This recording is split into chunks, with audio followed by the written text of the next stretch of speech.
Oops. Well, dude, all right. So you were talking about, the serial killer who got away with it and all this stuff. And it reminded me of something that I was thinking last night while I was sitting in my bed. And I suspect that you've had similar thoughts because we've talked about related topics, but never this specific topic. Has there ever been a time in your life where you're like, man, my life would be so much easier if this individual person was dead?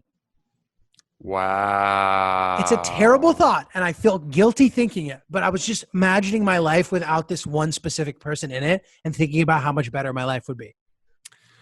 Boy. It's a great thought. But I think my first answer is that I have people in my life who my life would have been easier if we'd never met. Right. But I don't know that once we met, if they had just died, that would have made my life easier. Mm-hmm. I have a person in mind, and I won't say who it was, but it was a coach of mine. Gotcha. That I really hated and really affected my life in a negative way. But I wish he had never been hired for the job where he ended up being my coach. Right. I don't know that I want him dead. No, totally. And I don't want anyone dead either. I definitely don't. But it's one of the reasons, I'd rather have my life be inconvenient than have this person be dead specifically for my convenience. Okay. But here's why I say what I say as a qualification to your statement. And the reason is that I have this kind of philosophy where if there's somebody in my life that I really don't like or that is really affecting me negatively, I don't see them. Right. So in order for me to want somebody in my life dead or to wish that they were dead, they would have to be a persistent, undeniable, unblockable force in my life. Totally. Who do you have in your life, without giving names, where the only solution is to have them killed? So in order to make sure that I'm vague enough while still being specific enough to make this interesting, let me just say that it's nothing, for the most part, it's nothing personal. You know what I mean? It's just sounds pretty personal. The outcome is potentially extraordinarily personal, but I don't, I would never actually hope harm on this person. But sometimes I'll be like, wow, that problem would be solved if this person just didn't exist. Yeah. That problem would be gone if this person wasn't here. Like it's a thought that I guiltily think of.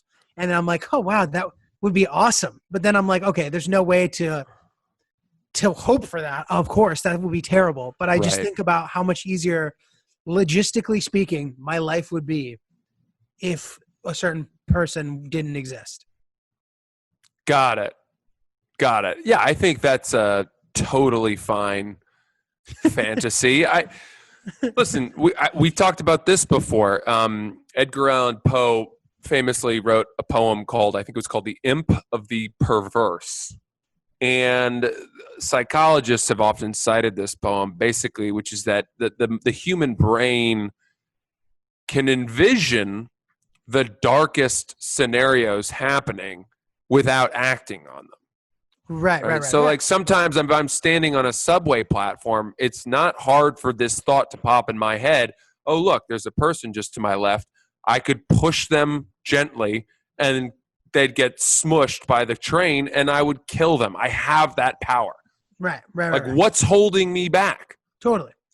That's they say that in Harry Potter too. Yeah. Like there's nothing stopping me from doing that other than myself.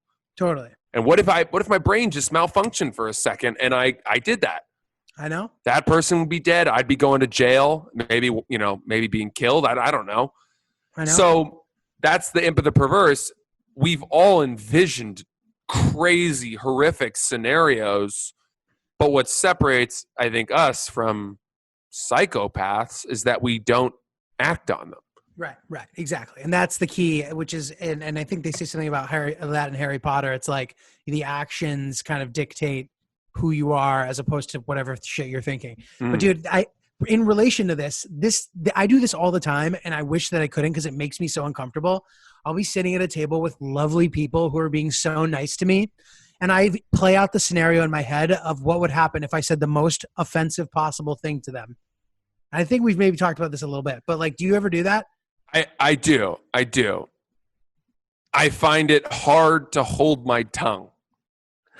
Wait, what do you mean? Like you actually end up saying it? No, but once that collection of words pops into my head, it's all I can think about. I know. And you're like, I could just say this right now, and you just think about how terrible their reaction would be to that and what they would do. It's like you're sitting wearing a suicide bomb vest and nobody else knows. Nobody else at the table is aware that on the tip of your tongue sits terrorism. Yeah, exactly. that could ruin the dinner, ruin the family, the moment, everything. Dude, I can't even watch when something like that happens in a show. Like when someone, like I remember on Mr. Robot, there's a scene where he like says the most piercingly offensive thing to this nice man and like insults him profoundly. And like I couldn't even watch it. I had to turn it off.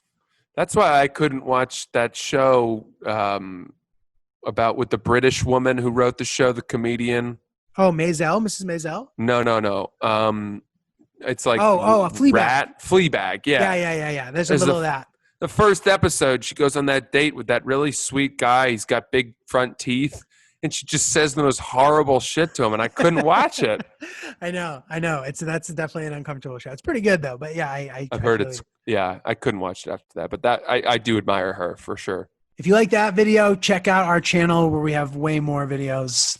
I just don't know how to do this. This is unbelievable. If you like that video, we have way more videos on our channel. Please like and subscribe. Turn on notifications if you want to know when there are new ones. But if not, check them out, and we appreciate it. Oops.